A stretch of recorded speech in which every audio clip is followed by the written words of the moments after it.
I swear people are so dramatic. Like, ridiculously, unnecessarily, absurdly dramatic about everything these days. It was 2 a.m. Nobody thinks clearly at that hour. Nobody is at their best. Nobody should be held accountable for things they say when they're exhausted and emotional and not thinking straight. It wasn't cheating. That's the first thing everyone needs to understand. It wasn't cheating. I didn't kiss anyone. I didn't sleep with anyone. I didn't even see anyone in person. I just made a phone call. One phone call. That's it. That's literally all I did. I only said I should have stayed with him because I was emotional. And drunk. Mostly drunk, actually. I'd had almost a bottle of wine by myself while scrolling through old photos on my phone. Those photos from years ago when I was with my ex. When everything felt different. When life seemed simpler somehow. And drunk me decided to call him. Drunk me thought it would be a good idea to reach out. Drunk me didn't consider consequences or appropriateness, or the fact that I'm married now. Drunk me just wanted to connect with someone from my past. My husband shouldn't snoop on my calls anyway. That's what I keep coming back to. If he'd just stayed in bed like a normal person, if he'd just minded his own business, if he'd just let me have one private conversation, none of this would have happened. But no, he had to get up. He had to stand in the doorway. He had to listen to a conversation that wasn't meant for him. I didn't mean it literally. That's what everyone refuses to understand. When I said, I should have stayed with you, I didn't literally mean I wished I was with my ex instead of my husband. I meant it in that abstract, nostalgic, what-if kind of way. It was nostalgia. Everyone feels sentimental sometimes. Everyone wonders about roads not taken. Everyone has moments where they think about their past. Before we get into it, don't forget to like and subscribe, and hit hype to boost this episode. Drop a comment below with your city or country. I'm always curious where viewers are joining from. I try to sound like the victim when I tell this story, like I'm the one who was wronged, like I'm the reasonable person dealing with an unreasonable situation. He could have talked to me like an adult. Instead, he reacted like a child. I say this like my husband is the problem, like his response was inappropriate, like kicking me out was an overreaction instead of a completely justified response to a devastating betrayal. What I conveniently hide when I tell this story, what I minimize and downplay and pretend isn't important, is that I stayed on the phone for 15 minutes, not 15 seconds. 15 minutes of giggling and whispering and talking to my ex like we were still together. Like my husband didn't exist. Like my marriage was just a minor inconvenience instead of the commitment I'd made 3 years ago. But I don't lead with that information. I lead with, it was just a phone call, and hope people don't ask for details. I'm 42, entflitter from her, hakisjara pod dan. Let me take you to the moment everything exploded. The moment my marriage ended. The moment I learned that some things can't be unsaid. It's 2 a.m. on a Saturday night. Well, Sunday morning technically. That liminal time when nothing good ever happens. When drunk people make bad decisions. When loneliness feels overwhelming. When nostalgia hits different. I'd been drinking wine since about 10 p.m. Started with one glass during a movie. Then another during scrolling social media. Then another while looking through old photos on my phone.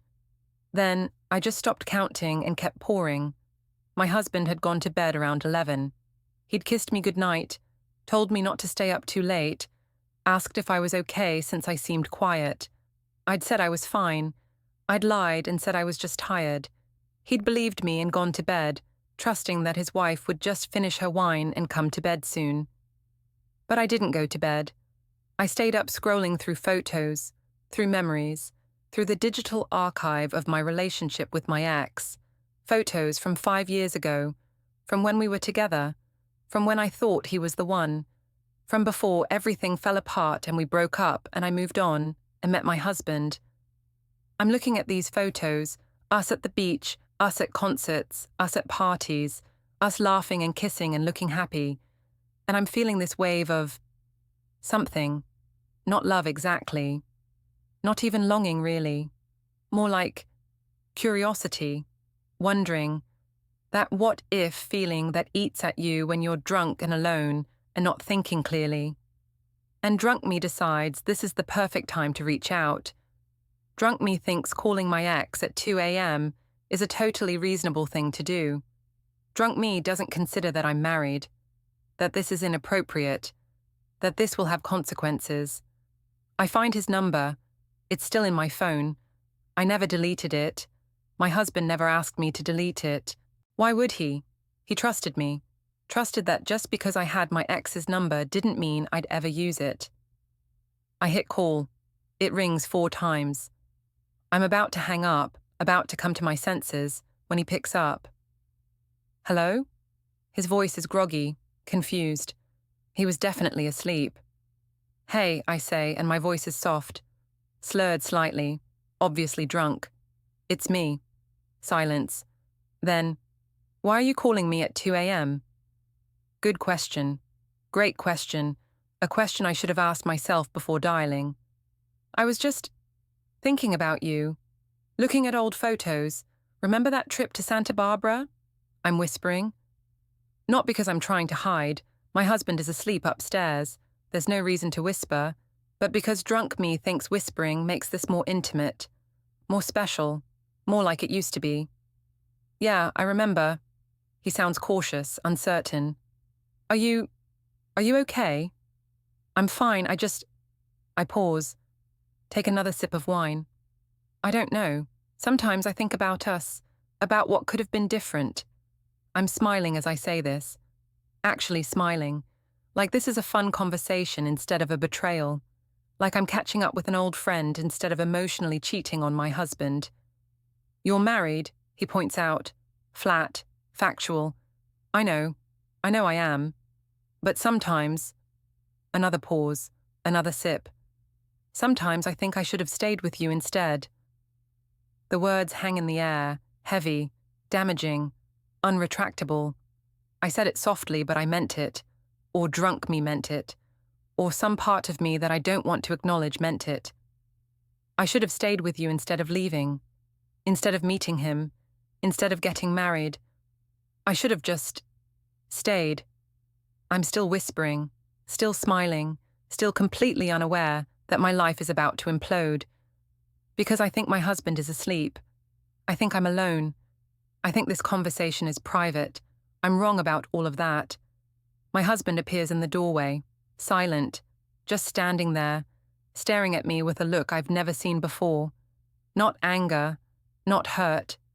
Something worse, something colder. Disappointment, resignation. The look of someone who's just had their worst fear confirmed. I freeze, completely freeze. The wine glass slips from my hand, but I barely notice. All I can see is his face. All I can feel is panic rising in my chest. The ex on the phone, oblivious to what's happening, asks, "Is that him? Is your husband there?" And that question, in my ex's voice, heard by my husband standing 10 feet away, is what seals my fate. I hang up instantly, fumble with the phone, drop it, pick it up, hang up without saying goodbye. Without explaining, just panic hanging up like that will somehow undo what just happened. "Baby," I start. My husband doesn't yell, doesn't scream, doesn't throw anything, doesn't do any of the dramatic things I expected. He just says, very calmly, very quietly, "Pack your things." I laugh. Actually laugh. It's nervous laughter, desperate laughter, the kind of laughter that sounds wrong even as it's happening. "Baby, it was a joke. I didn't mean," he repeats, with the same terrifying calm. "Pack your things. I'll help." And then he turns and walks toward our bedroom, toward our closet, toward the place where my life is about to be systematically dismantled.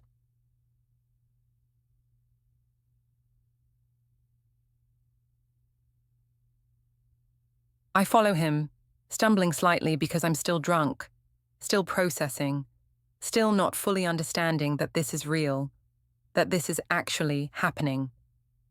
He walks into our walk-in closet and starts pulling my clothes off hangers.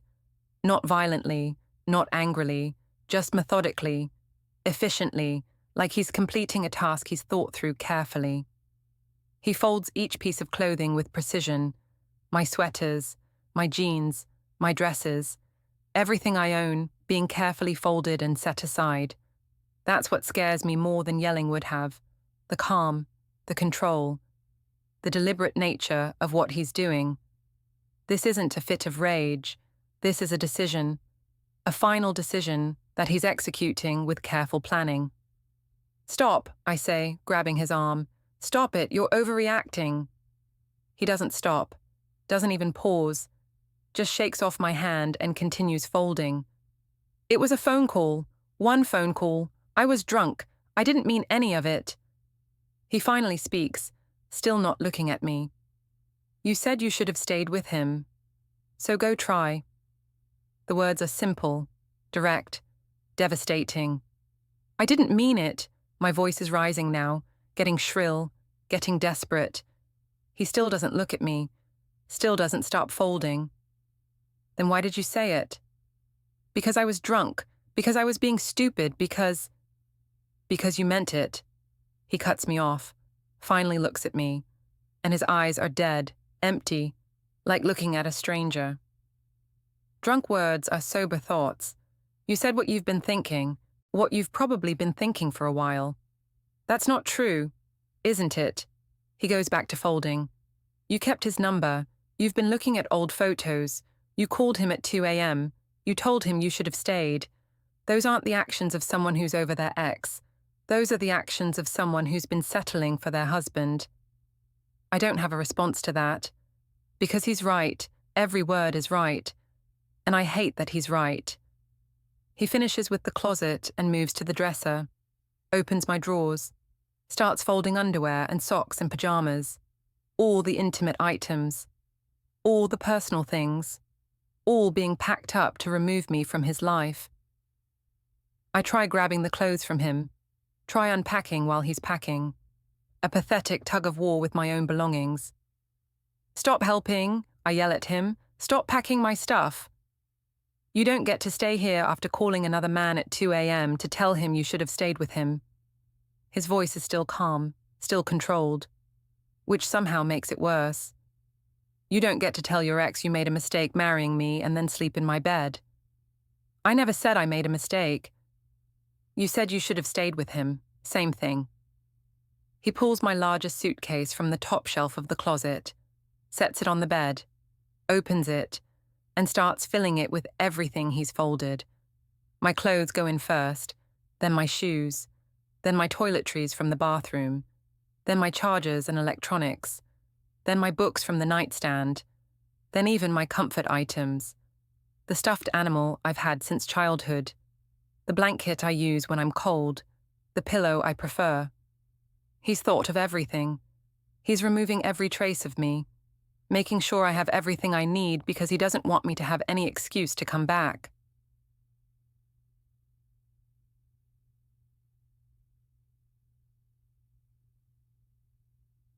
You can't do this, I say, but my voice is weak, uncertain, because I can see that he absolutely can do this, and is doing this. I can, and I am. We're married. Are we? He stops packing, looks at me, really looks at me. Because married people don't call their exes at 2 a.m. Married people don't tell other people they should have stayed with them. Married people don't keep old photos and old numbers and old feelings alive. I love you, I'm crying now. Full, ugly crying. Snot and tears and desperation. No, you don't. You love the idea of being married. You love the stability. You love not being alone. But you don't love me. Because if you loved me, you wouldn't be wondering about him. He zips the suitcase closed. The sound is final. Definitive. Please, I whisper. Please don't do this. I made a mistake. One mistake. We can work through this. This isn't one mistake. This is you revealing what you've been hiding. This is you showing me that I was never your first choice. That I was just the safe choice after he didn't work out. He picks up the suitcase. It's heavy, packed with months' worth of stuff, but he carries it easily. carries it out of the bedroom, down the hallway, toward the front door. I follow him, begging the whole way. I'll never talk to him again. I'll delete his number. I'll do anything. It's too late for that. He reaches the front door, sets the suitcase down, opens the door. Cold air floods in. The night air. The outside world. The place I'm about to be sent to. You're not seriously doing this. I'm standing in the hallway in my pajamas. Barefoot, hair a mess, mascara running, looking like exactly what I am, someone who just destroyed their own life. He picks up the suitcase again, places it outside on the porch, then turns to me. He's waiting for you. Go, try, see if he wants you, see if the grass is greener, see if what you threw away is better than what you had. He's not waiting for me. I don't want to go to him. I want to stay here. You called him at 2 a.m. and told him you should have stayed. That means some part of you wants him more than me, so go find out if that's true. He's not yelling, not crying, not showing any emotion except cold determination. I step outside. I don't know why. Maybe hoping he'll pull me back. Maybe hoping this is just a threat. Maybe because I'm too stunned to do anything else. I'm standing on the porch in my socks. It's cold, probably in the 40s. I'm shivering immediately. Please. I'm full-on begging now.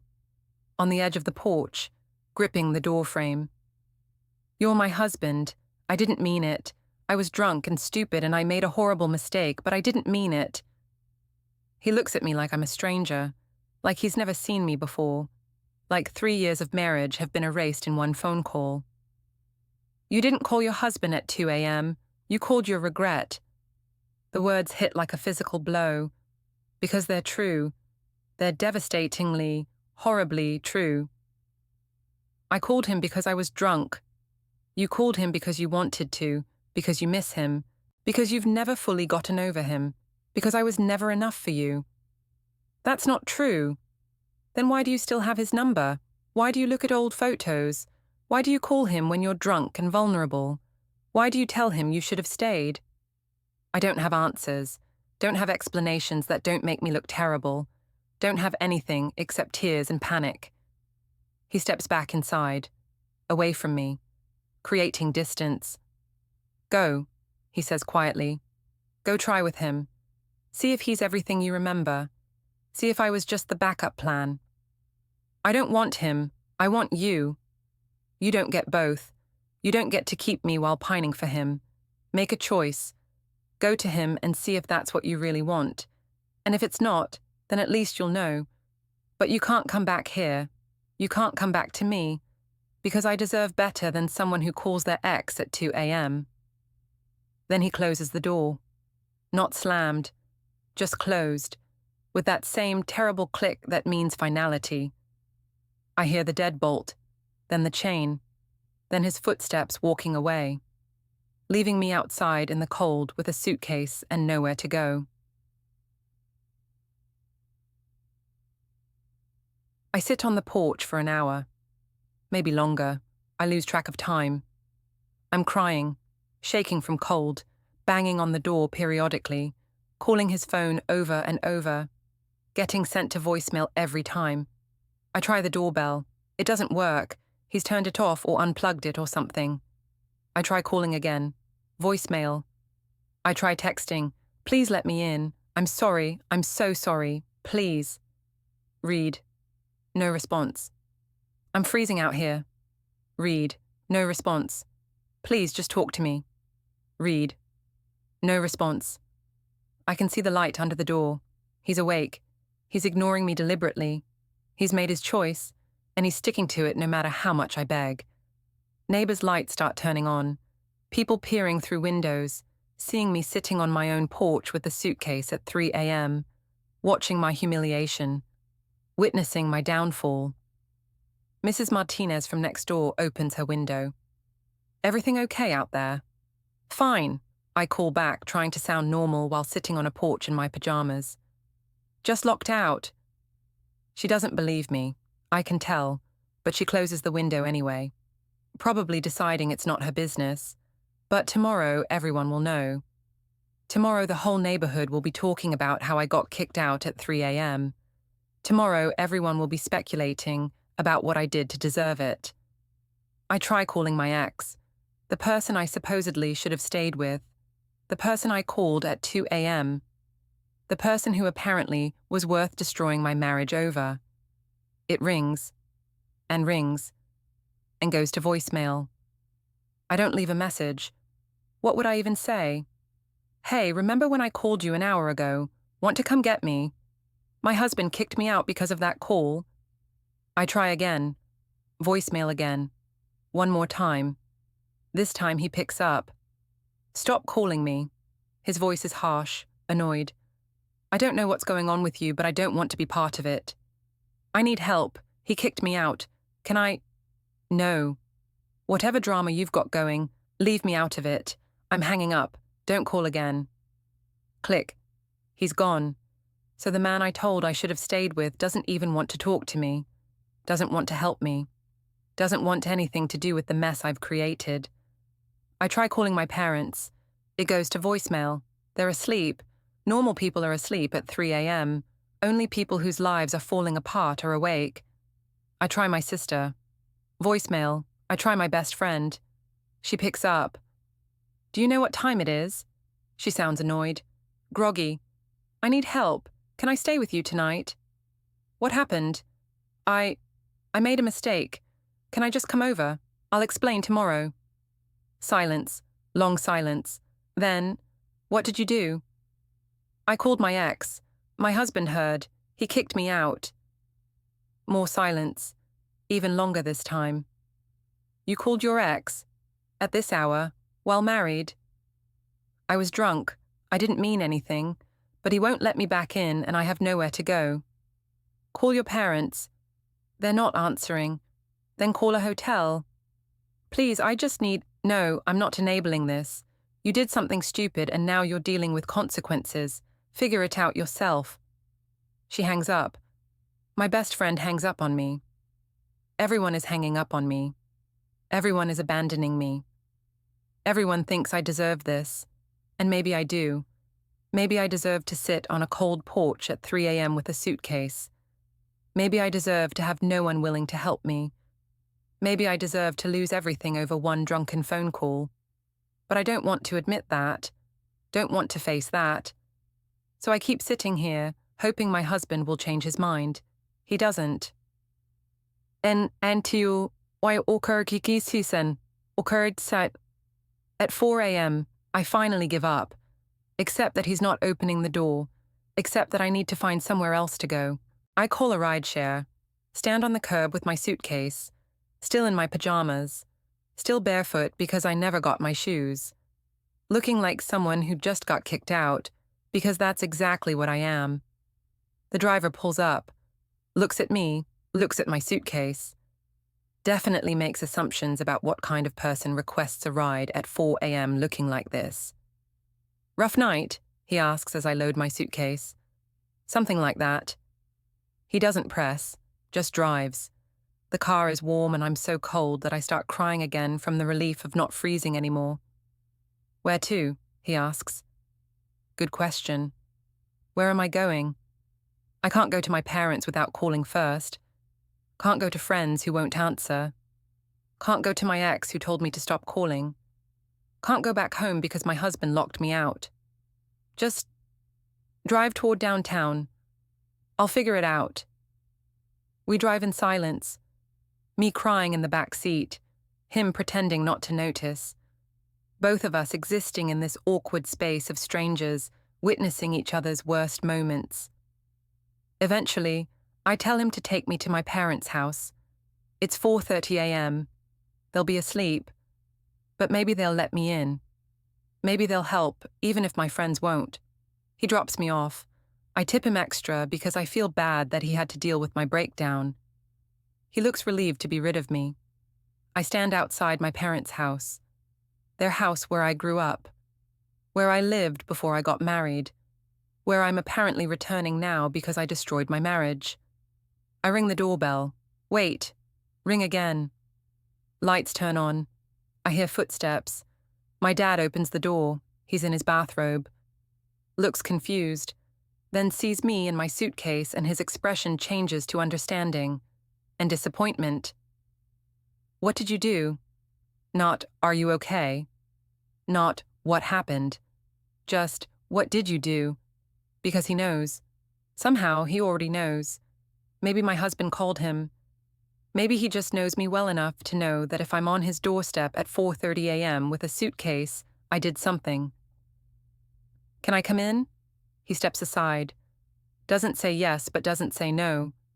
Just steps aside and lets me drag my suitcase into their house. My mom appears at the top of the stairs. She doesn't even ask.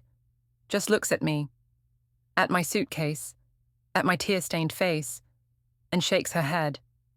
The guest room is made up, she says. Then goes back to bed. No questions. No comfort. No, it'll be okay. Just silent acceptance that I've screwed up and they're going to let me sleep on their couch, but they're not happy about it. I collapse on the guest bed, the bed I slept in as a teenager, the bed I thought I'd outgrown, and cry until I fall asleep.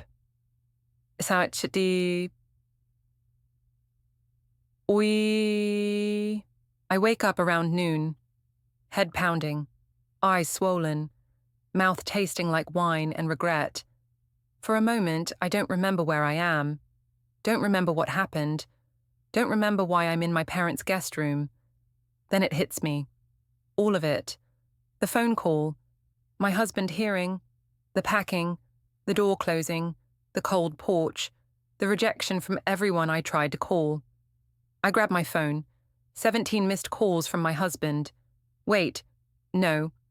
I called him 17 times. He didn't call me once. No text from him either. No, are you okay?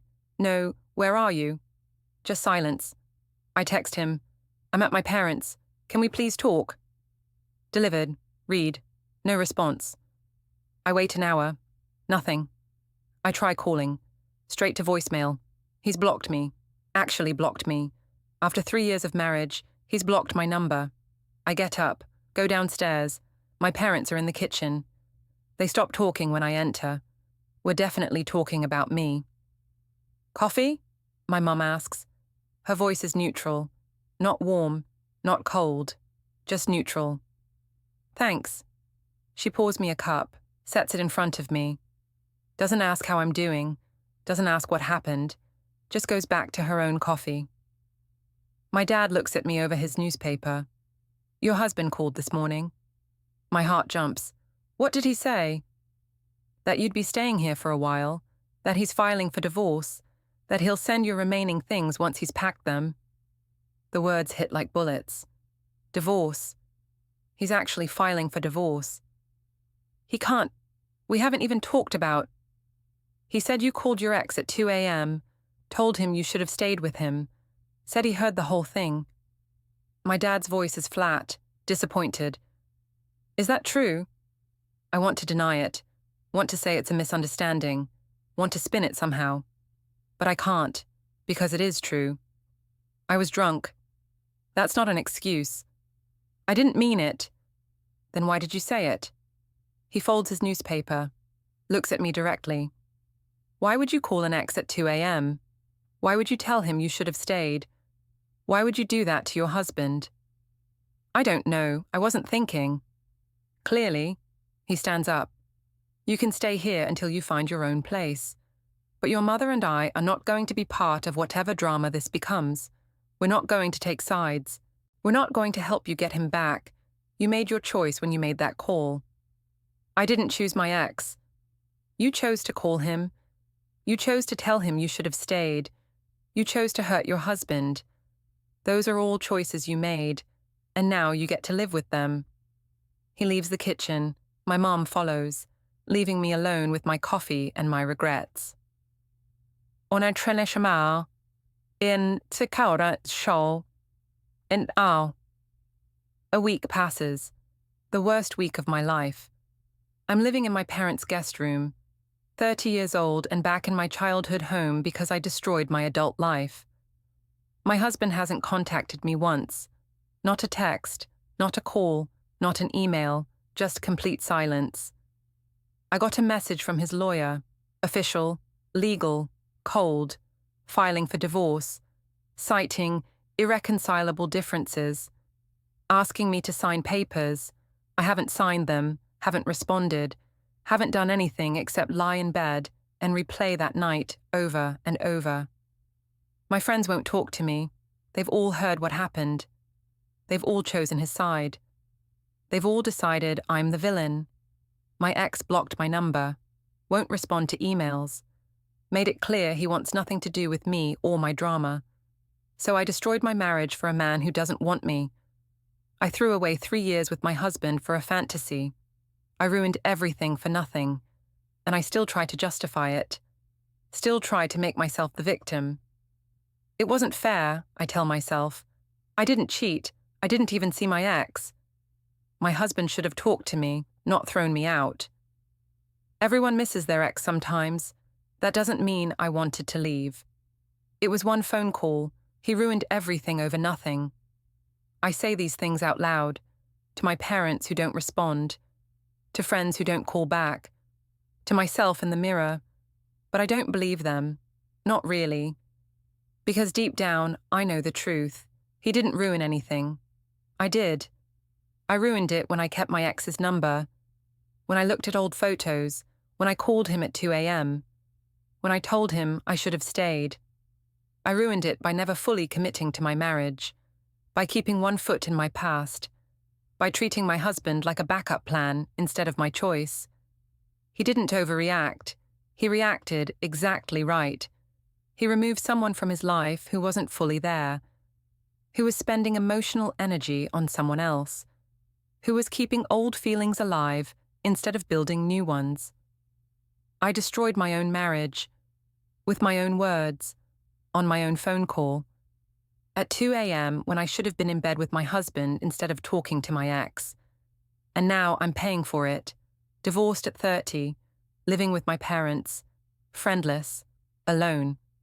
All because of one drunken phone call where I said the quiet part loud, where I revealed what I'd been hiding, where I showed my husband that he was never really my first choice. Narrator and it's been 3 weeks now. 3 weeks since that night. 3 weeks since my life fell apart. I signed the divorce papers. What choice did I have? Fight for a marriage I'd already destroyed? Force him to stay with someone who called their ex at 2 a.m.? The divorce is uncontested, clean, simple. He's not asking for anything except to be free of me. He's keeping the house. It was his before we married anyway. I'm keeping my stuff, my car, my shame. I got an email from him yesterday. The first communication in 3 weeks. Just 4 sentences. The divorce will be final in 90 days. I've packed the rest of your things. They're at your parents' house. I hope you find what you're looking for. That last line kills me.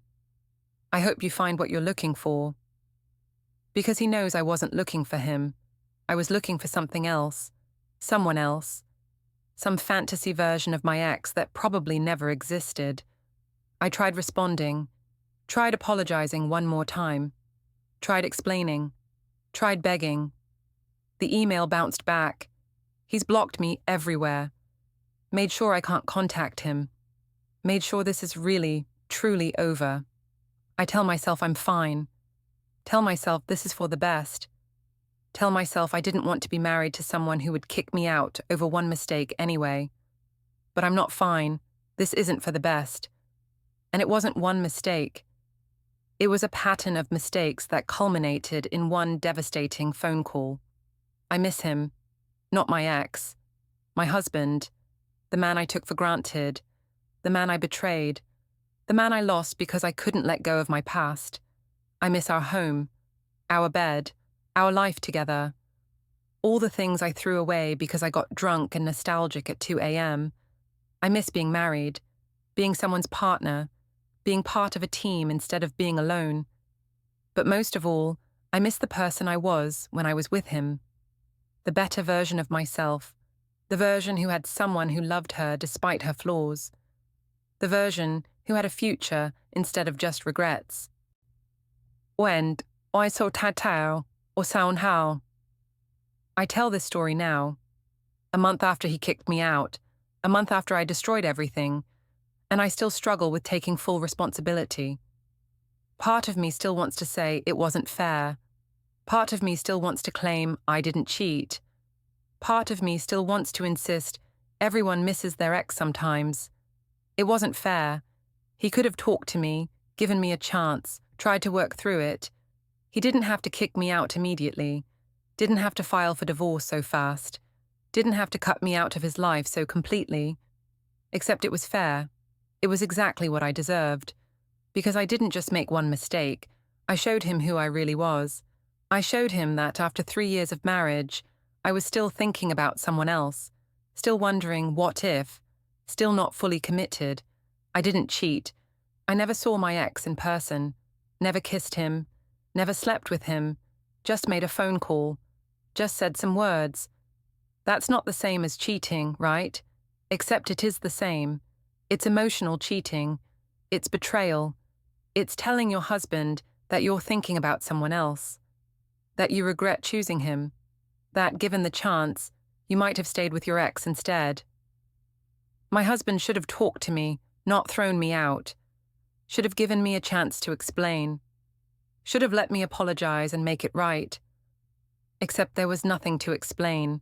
He heard what he heard, I said what I said. No amount of talking would change the fact that I called my ex at 2 a.m. and told him I should have stayed.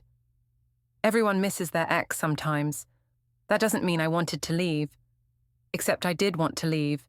Some part of me wanted to leave. Otherwise, I wouldn't have called. Wouldn't have said those words. Wouldn't have spent 3 years with my ex's number in my phone and his photos on my account. It was one phone call. He ruined everything over nothing. Except it wasn't nothing. It was everything. It was proof that I'd never fully chosen him, that I'd been settling, that he was my safe choice, not my first choice. He didn't ruin anything. I ruined everything, and I will never fully admit it out loud, because admitting it means facing what I really am. Someone who destroyed a good marriage because she couldn't let go of a fantasy. Someone who had everything and threw it away for nothing. Someone who made a drunken phone call at 2 a.m. and lost the best thing she ever had. My husband helped me pack to go try with my ex, but my ex doesn't want me, never wanted me, was probably relieved when we broke up 5 years ago, is definitely relieved now that I've destroyed my marriage and he doesn't have to deal with me. So I'm left with nothing. No husband, no ex, no marriage, no fantasy, just reality. I'm 30, divorced, living with my parents, and completely alone. All because at 2 a.m., drunk and nostalgic, I called someone I should have forgotten and said words I can never take back. All because I told my ex I should have stayed with him instead of building a life with my husband. All because I never fully committed to the man who committed to me. And now I get to live with that, every day, for the rest of my life. Knowing I had something real and destroyed it for something that was never there.